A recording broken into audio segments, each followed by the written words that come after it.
it feels like for the month of November, we saw a 500 hockey club, and it feels like in October and for most of December now, we have seen a team that, I don't know. Like, what's this team ceiling right now? This team, I'm talking about the team in October and December, because look, they were on a 140 point pace for the season in October. So yeah, I mean, well, that definitely wasn't gonna last, and it didn't. But who are they? Who is this team? I think this is a team with elite level goaltending, a really, really, really good defenseman in Quinn Hughes, probably an elite level defenseman, another good defenseman in Philip Roenick, and then beyond that, they have some guys. And I think when you go to the forward group, your top six is heavy. You have, Elias Pettersson, and you've got JT Miller, and you've got a guy like Brock Besser, who's having himself a hell of a season.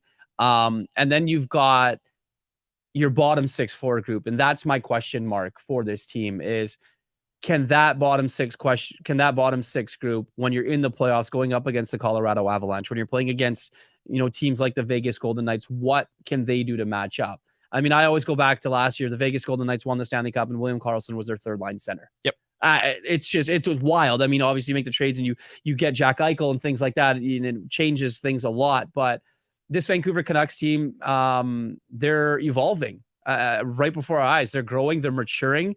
I think when you have wins like you did the other night against Nashville Predators, it shows some growth. They score to make it 2-1 and then instantly bang, bang.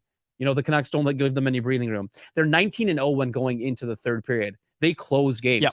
They don't lose when they have the lead in the third period. And that's something that we couldn't say about this Vancouver Canucks team in years past. And I think that's a testament to the coaching staff and to the buy-in of the players in this group.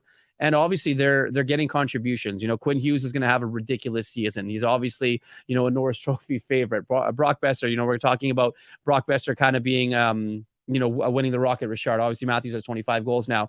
And then you're getting contributions from JT Miller. Like, if you'd have told me JT Miller is going to be in the top 10 NHL scoring this season, it's wild. And a guy like Philip Roenick, I mean, he's got a bajillion points too. Yeah. They're getting contributions from everyone. And I think that's a big thing, but I still think the jury's out on this team. I'm not ready to call them a cup contender. I'm ready to think that they can get into the playoffs and then kind of see what happens. That makes one of us. Wait for my Betway bet of the day, folks. It's an absolute heater. But I do find this conversation kind of interesting because you brought up the bottom six, and like, I almost wonder if the Canucks run not hinges on, because we know how important their top six players are, how important their goaltending is, just how important that third line that's been so good lately, how important they really are to this team. And if they can keep driving the bus the way they have for that bottom six, and really for the Canucks lineup on a lot of nights recently, just how important is that line for this team? Well, they don't get scored on. Yeah. And I think that's every coach's dream scenario, is you have a line that you can put out and depend on in so many different situations to not get scored on.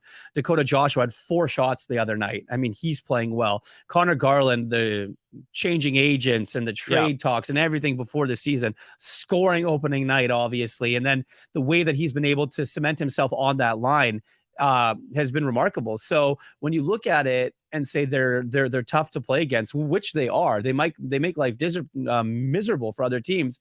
But I think the biggest thing for them is they don't get scored on, and that's huge. But it's still early, man. It's still December, so we have a very, very, very long way to go before we really look at this Canucks team and say, are they for real? Because I think that you can play as many games as you want. You can beat the Edmonton Oilers 50-0 in November, December, January, February.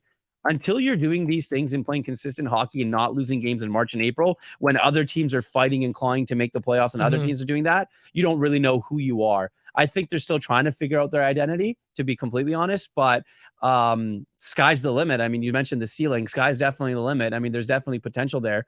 And it's on the backs of Thatcher Demko, Quinn Hughes, Elias Pettersson, Brock Besser, and JT Miller. I think those are the guys that, the core group of this team that is going to carry them through. I think I'm buying in a little bit more. Like I understand what you're saying. You're giddy. I am giddy. I am a little giddy. It's kind of weird, but it's okay. You're waiting until like March and April. I understand that. I understand the games are going to get harder. I just think that I look at this team and I see how they played in October, right? And then we knew the regression was coming, and Harmon and I did at least 9 episodes about what it was going to look like when this team regressed. And what we said was like, yeah, they're going to regress from their 140 point pace, but what does it look like when they come back down to earth? And I think we saw that for the month of November when they had the toughest part of their schedule for the season. I don't know if this is a crazy hot take to just throw out there, but I'm going to do it. That's kind of what I do on the show. I'm a vibes guy. I throw out shows. I don't think they're going to have another month this season that was as bad as the month of November was. And keep in mind, in the month of November, like they played 500 hockey. Like they were a fine team during that month of November. I don't think they're going to have a stretch like that for the rest of the season. So you think they're going to play 500 or above the rest of the year? Absolutely. I mean, it's a take for sure. Every single month. I think, okay.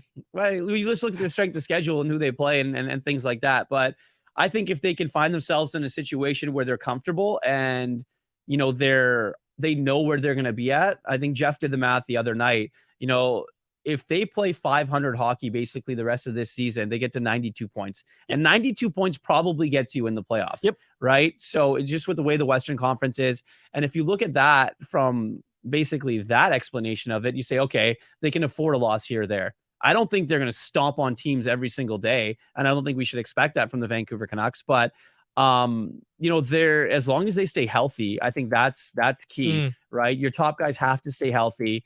They're going to lose hockey games. I think that is pretty evident, and then it's going to happen. They're going to have nights where they don't play well. They're going to have nights where they play against really, really good teams. They're going to have nights where they play against the Colorado Avalanche, who beat them, the Vegas Golden Knights, who beat them. When the Calgary Flames, and when basically they said that the Canucks don't like being played against in a physical manner, they out-physicaled them, and they ended up winning that hockey game. So the Canucks kind of have to figure it out. And I think that the beauty of it is when you look at this coaching staff and the way that this team is built, they're maturing before our eyes. Yep. Right? Rick Tocchet's maturing with his group. His team's maturing. His leaders are maturing. Quinn Hughes is evolving into the captain of this team and obviously an elite NHL defenseman. Thatcher Demko. You know where you're going to get every time he starts. Yep. And then you're seeing contributions and things from different players. But basically, to your point, I don't know if I agree that they're going to play 500 hockey every month for the rest of the season, but it'll be a fun rest of the season to watch. That's for sure. Canucks Conversation with Harman and Quads every weekday at 2 p.m. Be sure to check it out on the Canucks Army YouTube channel. And if you missed it, go check it out on your favorite podcast catcher app.